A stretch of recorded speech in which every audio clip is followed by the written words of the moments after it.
I am one of those people who are just absolutely obsessed by everything Japan related, so when I finally had the opportunity to take a vacation there, I was beyond excited. I was only travelling on my own, but to me it was absolutely fine. I heard that Tokyo was quite safe anyway, so I didn't expect any issues. I arrived in Tokyo late at night, eager to explore the city the next day. I was so happy because my first few days in Tokyo were absolutely amazing. I visited beautiful temples and shrines, shopped in colourful markets, and tasted delicious local cuisine. Honestly, it was everything I could have imagined and more. But I think it was maybe the third or fourth day of my trip, where things took a turn, for the worse. I had decided to take a day trip to an old village located in the mountains. The village was known for its traditional architecture and beautiful scenery, and when I arrived, I was immediately struck by the beauty of the place. It was like stepping back in time. But as I explored the village, I started to feel a bit uneasy. Every time I turned around, I caught glimpses of people staring at me from behind doors and windows. I tried to shake off the feeling and continued my exploration, but that uneasy feeling was always there, lurking in the back of my mind. Anyway, as the day went on, the village became increasingly deserted. I was seeing fewer and fewer people, until eventually I was completely alone. And that's when I started to hear the whispers. At first, they were just faint murmurs that I could barely make out. But as I walked further into the village, the whispers grew louder and more insistent. I couldn't quite make out what they were saying, but they sounded angry and malevolent. At this point, I started to feel like I was in danger, like something was closing in around me. I ran through the empty streets looking for any way out, but every path seemed to lead me back to where I had started. And then I saw them. A group of people dressed in traditional clothing, with these creepy masks on their face making them almost unidentifiable. They were just standing there in the middle of the street, blocking my way out. So I turned around and tried to run away, but they were so fast. They very quickly closed in on me, their masks looming closer and closer to my face. I felt like I was suffocating, and that's the last thing I remember. When I woke up, I was lying face down on the ground in the middle of the village.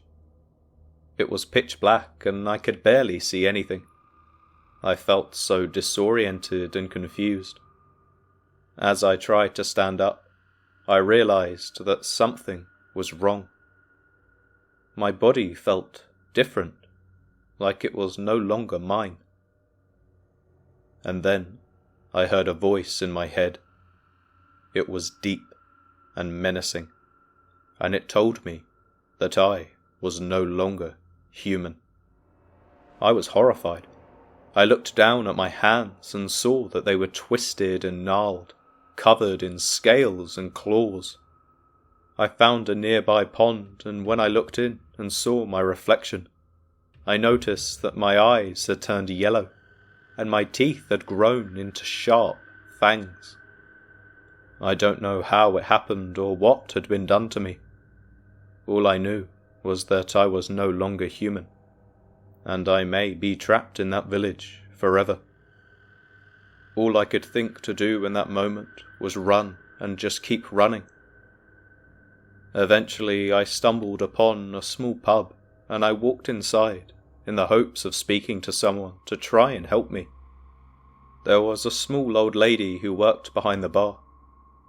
There was nobody else in there, and she immediately greeted me as if I was family. She asked me if I was tired, and I explained that yes, I was, but I had also been through quite the traumatic event. She just gestured at me to come closer and told me not to worry and to follow her. Well, I didn't know what else to do, so I followed her to the back of the pub, where there was a small room with a nice comfy bed. She told me to just lie down and all of my worries would simply disappear. I was, of course, skeptical, but I was in no position to be turning down any help. Anyway, I eventually fell asleep in that bed. But when I woke up, I was in the middle of the street again, this time not feeling that same strange feeling. I could remember where the pond was, and I ran directly over to it to check my reflection. And to my surprise, everything was normal. To this day, I still have no idea what the hell happened. I remember rushing back to the closest train station and getting on the quickest flight home. But you may be surprised to hear that despite this traumatic experience, I still very much love Japan, but I don't think I will be returning any time soon.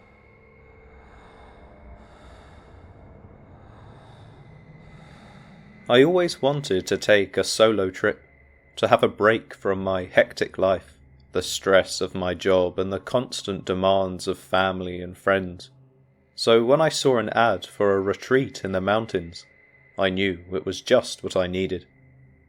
The retreat centre was beautiful, nestled in the heart of the Rockies, surrounded by majestic trees and crystal clear streams. It was quiet, serene, and everything I could have ever asked for. I spent the first days in solitude, hiking the trails, meditating by the stream, and practicing yoga on the deck. I felt calm and at peace, but that all changed on the fourth night. I was suddenly awakened by a loud banging on my door. I stumbled out of bed and peered through the peephole, but there was no one there. I dismissed it as a prank, but the banging continued, louder this time. I opened the door, and the hallway was empty. I could hear footsteps in the distance, but I couldn't tell where they were coming from. That night, I had a nightmare. I was being chased by someone or something, and no matter how fast I ran, it was always right behind me. I woke up, drenched in sweat, with a sense of impending doom weighing on me. The next day I tried to shake off the feeling, but it was still there. I heard whispers in the wind and saw shadows lurking in the trees. I knew something was out there, waiting for me.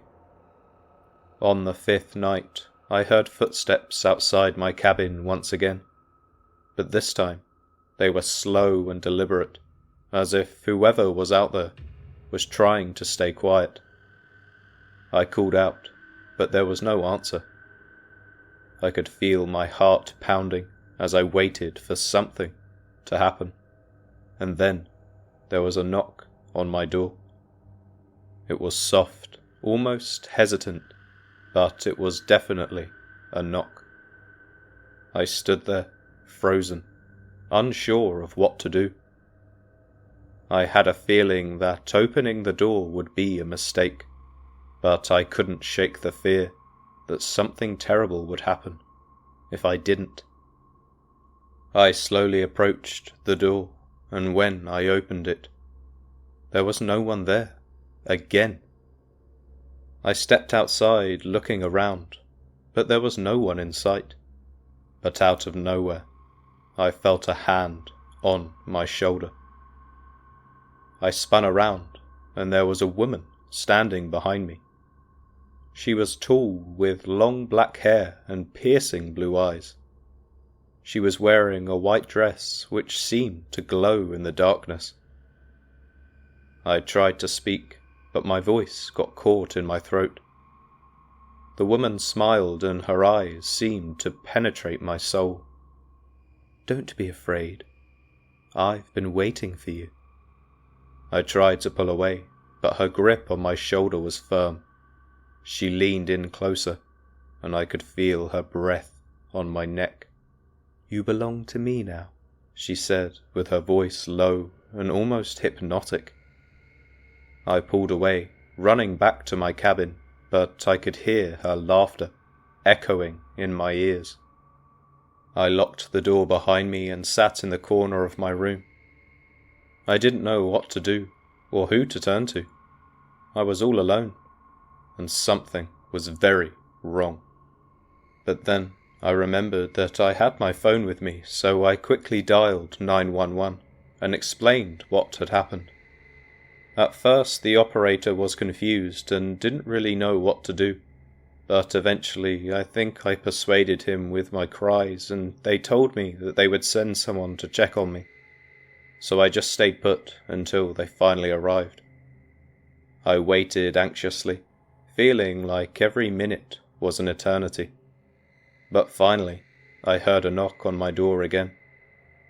This time, I knew it wasn't the woman, so I opened the door, and there were 2 police officers standing there. They took my statement and searched the area, but they didn't find anything suspicious. They told me that they would keep an eye on the area and advised me to stay inside for the rest of the night. The next morning, though, I packed my bags and checked out of the retreat center.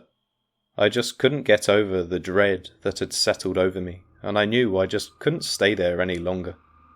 As I drove away, I glanced in my rearview mirror, and I could swear I saw that same woman standing at the edge of the woods. I tried to focus, but she was far away.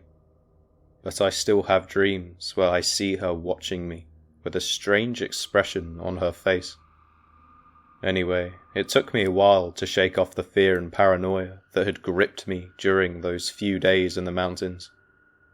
But eventually I was able to put it behind me and move on with my life. Looking back, I'm not sure what that woman wanted from me, or why she chose to target me in particular. But I'm grateful that I was able to escape unharmed, and also I learnt to never underestimate the power of intuition and the importance of taking precautions, especially when travelling alone.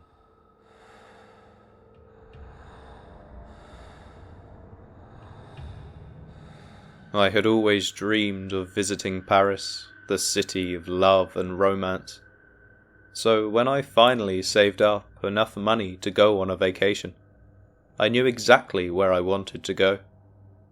But little did I know that my dream vacation would soon turn into a nightmare that I would never forget. As soon as I arrived in Paris, I was mesmerized by the beauty of the city. I spent my days exploring the famous landmarks such as the Eiffel Tower and the Louvre Museum.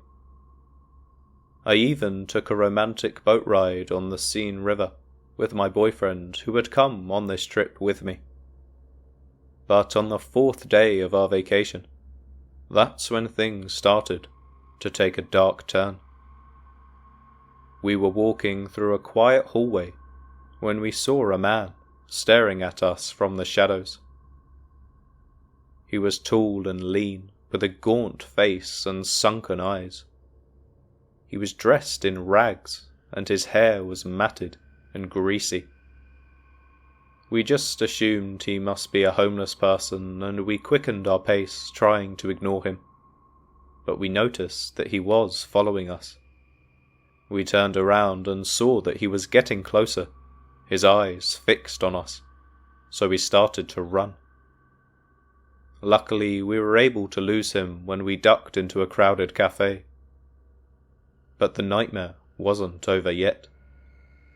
That night, we went to a local restaurant for dinner. The food was delicious, but as soon as we finished eating, we both started to feel sick. We thought it was just a case of food poisoning, but the symptoms were rather strange. We were both having hallucinations, and we couldn't remember what had happened during the night. The next day we decided to take a walk in a local park. It was a beautiful day with clear blue skies and a gentle breeze. But as we walked, we noticed that that same man from the alleyway was following us again. He was always just a few steps behind us, and we could always feel his presence. We tried to shake him off by walking faster and changing directions, but again, he kept following us. It started to seem like there was nothing we could do, so we started to panic and ran back to our hotel, locking the door behind us. We were kept up that night with strange noises coming from outside the door, like someone was walking back and forth. We tried to ignore it, but the sound kept getting louder. But then we heard a voice whispering in French, which sounded something like "Je suis là," which roughly translates to "I am here." We didn't know what to make of it, but the rest of the night was a blur. We don't even remember how we got out of the hotel room the next day. Well, we decided to go straight to the police station to report what had happened, but they seemed very disinterested and brushed us off. They told us that it was probably just a case of too much alcohol, and that we shouldn't worry about it, but we knew something was wrong. Well, for the next few days we were able to avoid any trouble, and we actually started to have a good time. So much so that we decided to visit the famous catacombs of Paris, a network of underground tunnels lined with human bones. My boyfriend is more the macabre type, and this was one of the main reasons we had actually come to Paris. To be fair, it was a popular tourist attraction, and I thought it would be a good way to take our minds off the strange events of the past few days. But as we descended deeper into the tunnels, that's when we started to hear those same strange noises. It sounded like someone was whispering in our ears, and we could feel cold breath on our necks. We tried to ignore it, but the feeling of being watched was far too strong. And then we saw that same man from the alleyway. He was standing in front of us with a very creepy expression on his face. He started to walk towards us, his steps echoing in the dark tunnel. We tried to run, but the tunnels were too narrow and too dark, so we stumbled and fell, scraping our knees and elbows on the rough walls. All the while, the man was getting closer, his footsteps growing louder. But then we saw a glimmer of light in the distance. It was a group of tourists led by a guide, so we screamed for help, and the guide quickly came to our rescue. As the guide approached us, however, the man ran away, but at least we finally felt safe. Well, safe to say, we left Paris the very next day, grateful to be alive, but still haunted by the memories of that nightmare. We never found out what happened to us, really, but all I know is that I'll never forget the terror that I experienced in the so-called City of Love.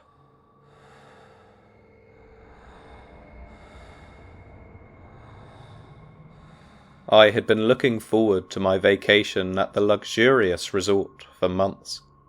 It was supposed to be the perfect getaway, but I never imagined that it would turn into a real-life nightmare. As soon as I arrived at the resort, I was greeted by the friendly staff and taken to my room.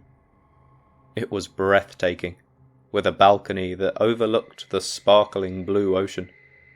I settled in and spent the first day relaxing by the pool, sipping on a fruity cocktail and soaking up the sun. But I think it was the second day where things started to get weird. I was lounging by the pool when I noticed a man staring at me. He looked like he was tall and he had very dark hair. He was wearing a pair of sunglasses at the time, but I could tell he was looking directly at me. I felt so uneasy and quickly looked away. But that night, I went to the resort's restaurant for dinner. I ordered a steak, but when it arrived, it was undercooked and very bloody. I called the waiter over to complain, but he just shrugged and told me that that was how the chef had prepared it. Well, I wasn't in the mood for an argument, so I just continued with my dinner. Afterwards, I went back to my room and tried to get some sleep, but I kept hearing strange noises coming from the hallway. It sounded like someone was walking back and forth outside my door. I tried to ignore it, but the sound kept getting louder and more persistent. The next day, I decided to take a walk on the beach. It was a beautiful day, with clear blue skies and a gentle breeze. But as I walked, I noticed the same man from the pool following me. He was walking a few paces behind me, but I could feel his presence. I tried to shake him off by walking faster and changing directions, but he kept following me. I started to panic and ran back to my room, locking the door behind me. That night I heard the same strange noises in the hallway, but this time they were accompanied by a faint tapping sound on my window. I cautiously approached the window and saw the man from the pool staring deep into my eyes. I screamed and ran to the phone to call the front desk, but to my dismay, the line was dead. I tried to leave my room, but the doorknob wouldn't budge. The tapping on the window grew louder and more persistent. I could see that man's face twisted into a menacing grin. But then, almost out of nowhere, the tapping stopped. Again I cautiously approached the window, expecting to see him. But, to my luck, I saw that the man was now gone. For a moment I was able to relax, but as soon as I turned around, I saw a figure standing in the corner of my room. But it wasn't who you might expect. Instead, it was a woman with long black hair and very pale skin. She was wearing a dress and staring directly at me. Again I screamed and backed away, but the woman just stood there, staring. And then, almost as quickly as she had appeared, she disappeared into thin air. The rest of the night was a blur. I don't remember how I got out of the room, but I woke up on the beach the next morning, covered in sand and bruises. I stumbled back to the resort, my mind racing with questions. What had happened to me? Who were those people, and why did they target me? I went straight to the front desk and demanded an explanation. But the staff just looked at me with blank faces and told me that they had no record of any incidents or disturbances during the night. I was really starting to feel like I was losing my mind. Had it all been a dream? A hallucination brought on by stress or exhaustion? But then I noticed a small slip of paper on the ground. It was folded neatly and had my name written on it in elegant script. I unfolded it and read the message inside. We're watching you, and we're not done yet. My blood ran cold. That man and woman must have been real, and they were still out there. After that, I had to leave the resort and get as far away as possible, so I packed my bags and headed for the airport, keeping a lookout for any signs of the man or woman. But I still remember, just as I boarded my plane, I heard a familiar voice behind me. "Leaving so soon?" the man said, his eyes locked on mine. I froze, unable to move or even scream. This nightmare was far from over. I stumbled to my feet and looked around, disoriented. The sun was just starting to rise, casting a soft glow over the beach. I saw footprints leading away from me, and realized that someone had carried me here. I started to feel a wave of nausea and dizziness wash over me. It was almost impossible to shake it off, but I tried my best and walked back to the resort again. But my legs felt like they were made of lead. I had absolutely no idea what had happened to me. I mean, the last thing I remember was boarding the plane, yet here I was, still at the resort. When I finally made it back to my room, I collapsed onto the bed and tried to collect my thoughts. I didn't know who to turn to or what to do. I mean, last time the front desk staff weren't exactly very helpful, and I had no way of explaining what had happened to me. And to be honest, I didn't want to draw any unwanted attention to myself. I just spent the rest of the day holed up in my room, trying to make sense of what had happened. I didn't leave until it was time for dinner, and even then I was nervous and jittery. I kept looking over my shoulder, expecting to see the man from the pool, or maybe even that woman wearing the dress. But the dinner was surprisingly uneventful. The food was cooked to perfection this time, and the waitstaff were attentive and polite. I actually started to relax a little, thinking that maybe everything was going to be okay. Well, that was until I returned to my room. As soon as I stepped inside, I knew something was different. The air felt thick and heavy, like a storm was brewing. I felt a chill run down my spine as I realized that all of my belongings had been slightly moved. My clothes were no longer in the dresser, my toiletries were no longer in the bathroom, and my phone was nowhere to be found. I frantically searched the room, hoping that I had just misplaced everything, but as I dug through my luggage, I found something that made my heart stop. It was a note, written in scrawled handwriting. It read, "Leave before it's too late. You're not safe here." I tried to stay calm and rationalize everything. I mean, maybe someone was playing a sick joke on me. Maybe I was just being paranoid. But then I heard a knock on the door. I froze, not knowing what to do. The knocking continued, growing louder and more insistent. I felt like I was trapped in a nightmare. But finally, I mustered up the courage to approach the door. I hesitantly asked who was there, but there was no response, just more knocking. I realized that I had to get out of there, no matter what, so I grabbed my purse and bolted out of the room, not even bothering to look back or pack any other bags. As I ran down the hallway, I heard footsteps behind me. I didn't know who or what was chasing me, but I knew that I had to keep going. I stumbled down the stairs and burst out of the front door, gasping for air. And that's when I saw the woman in the dress again. She was standing at the edge of the property, staring at me with those same piercing eyes.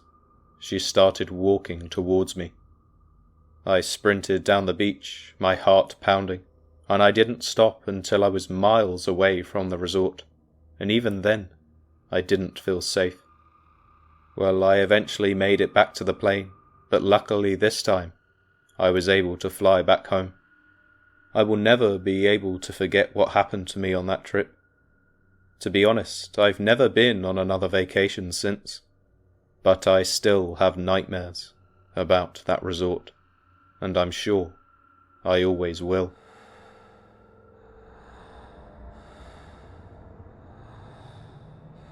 I had always dreamed of visiting a tropical island with its white sandy beaches and crystal clear waters. So when my friend invited me to join her on a trip to a secluded island in the Pacific, I jumped at the chance. I remember we arrived at the island on a small propeller plane, landing on a runway that was barely visible from the air. As we stepped off the plane, the heat hit us like a wall, we were greeted by a man in a straw hat and a colourful shirt, who introduced himself as our guide. The island was everything I had hoped for, and more. The beaches were pristine, with turquoise waters that sparkled in the sun. It even had a forest that was dense and lush, filled with exotic plants and animals. I swear, it was paradise on earth. But after a few days, our trip took a turn, for the worse. It all started with a strange feeling of being watched everywhere we went. It felt like someone was following us, watching us from the shadows. My friend dismissed it as paranoia, but I couldn't shake the feeling that there was something different about this island. That night, we heard a strange noise coming from the forest. It sounded like a mix of howling or growling like nothing I'd ever heard before. My friend tried to reassure me, but I could tell she was a little bit scared too. The next day, we decided to take a hike in the forest. We followed a trail that led deep into the jungle, surrounded by tall trees and thick foliage. As we walked, the feeling of being watched came back, and then we saw it. A creature unlike anything I had ever seen before. It was tall, with long arms and legs, covered in a thick black fur. Its eyes glowed and its teeth were sharp and jagged. It let out a howl that echoed through the jungle, and we froze in terror. We immediately turned and ran, our hearts pounding, but the creature was fast, too fast. It chased us through the forest, its howls getting louder and more menacing, but we ran until we couldn't run any more, collapsing on the ground, gasping for breath. By now the creature was nowhere to be seen, but we could still feel its presence, lurking somewhere. Well, as you can imagine, we had a discussion where we decided to leave the island the next day. But before we were able to get the chance, that night, again, something strange happened. I woke up in the middle of the night with a feeling of dread in my stomach. I looked over at my friend's bed, but she wasn't there. I called out for her, but there was no answer, so I got up and walked around the place. But she was still nowhere to be found. But then I saw her. She was standing outside, just in front of the forest, surrounded by a group of creatures. They were all the same, tall, with glowing eyes and sharp teeth, and they were closing in on her. I screamed her name, but she didn't respond. It was like she was in a trance, under the control of the creatures. I didn't know what to do. I was paralyzed with fear, just watching helplessly as the creatures dragged her deeper into the jungle. Well, I snapped out of my paralysis and I knew I had to act fast, so without a second thought, I grabbed a flashlight and a large stick and ran out of the place, following the sound of the creature's howls.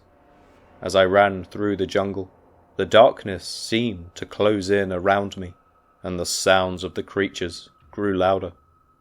But I pressed on, driven by fear and desperation.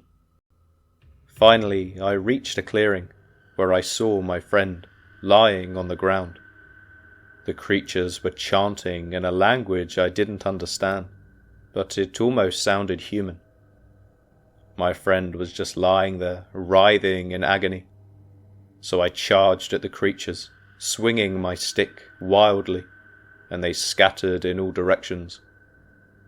I scooped up my friend and started running, not looking back until we were safely back to where we were staying. I'm not sure how I was able to carry her. My arms were hurting, but I guess the adrenaline had pushed me through. My friend was in shock, trembling and gasping for breath. She told me that the creatures had captured her in her sleep, and that they had been performing some kind of ritual on her. She didn't know what they wanted or why they had targeted her, so we decided to leave the island immediately, packing our bags and getting ready to board the small plane that would take us back to civilization. But as we were walking to the plane, again we heard a low growl coming from the forest. We turned around and saw the same creatures we had encountered earlier, standing in a row, blocking our path. My heart sank as I realized that we may be trapped. The creatures started to move closer, their eyes glowing in the darkness. I knew that we were in grave danger, with no escape. But then, something unexpected happened. A group of island locals appeared out of nowhere, armed with machetes and other weapons. They charged at the creatures, driving them back into the jungle.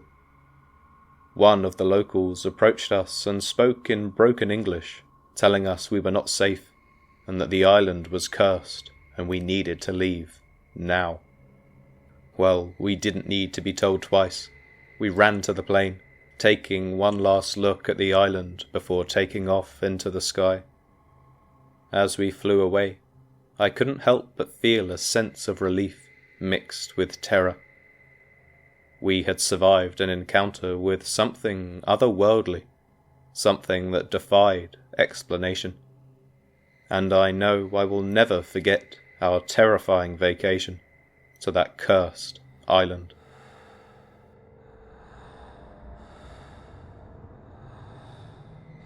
It was supposed to be the trip of a lifetime.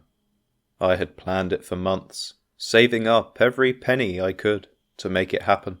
An entire week in a remote cabin in the Canadian wilderness, surrounded by nothing but nature and wildlife. What more could you want? It was supposed to be peaceful and rejuvenating, a chance to get away from the stress of everyday life. But from the moment I arrived, things started to feel off. Firstly, the cabin was old and creaky, with peeling wallpaper and a musty smell. The windows were covered in dust and cobwebs, and I couldn't shake the feeling that I was being watched. That first night I tried to settle in, but every sound made me jump, and I could hear strange noises coming from outside. There was scratching and rustling, like something was moving in the woods. The next morning I woke up to find that something had been in the cabin with me. The furniture was overturned, and there were scratches on the walls. I could see muddy footprints leading from the door to the window, like something had come in and then left again. I tried to convince myself that it was just a bear, or maybe a raccoon, but I knew, deep down, it was something else, something malevolent. As the days went on, things only got worse. Every night I would hear those same strange noises outside, like something was almost circling the cabin. And every morning I would find more evidence that something had been inside. I thought about leaving, but as I hadn't yet been in any real danger, I thought it was just stupid. So I remained. But then, on that third night, was when I woke up to find that my cabin door was open. I could feel the cold wind blowing in, and I could hear something moving outside. I tried to call out, but my voice caught in my throat. I was paralyzed with fear. And then I saw it, a figure standing in the doorway. It was tall and thin, with long arms and legs. Its eyes glowed in the darkness, and I could see sharp teeth glinting in its open mouth. The figure stepped closer, its long fingers reaching out towards me. And then everything went black. When I woke up, it was morning. The sun was shining outside and the cabin was quiet. But I knew that something had happened to me. Something had taken hold of my mind and my body. and I couldn't shake the feeling that it was still out there, waiting for me. Well, I packed my bags and left the cabin that same day, never looking back. But even now, years later, I still have nightmares about that figure in the woods. I can still hear its breathing and feel its touch, and I know that I will never truly be free. Thank you for listening, and make sure to check out the on-screen playlist for more scary stories.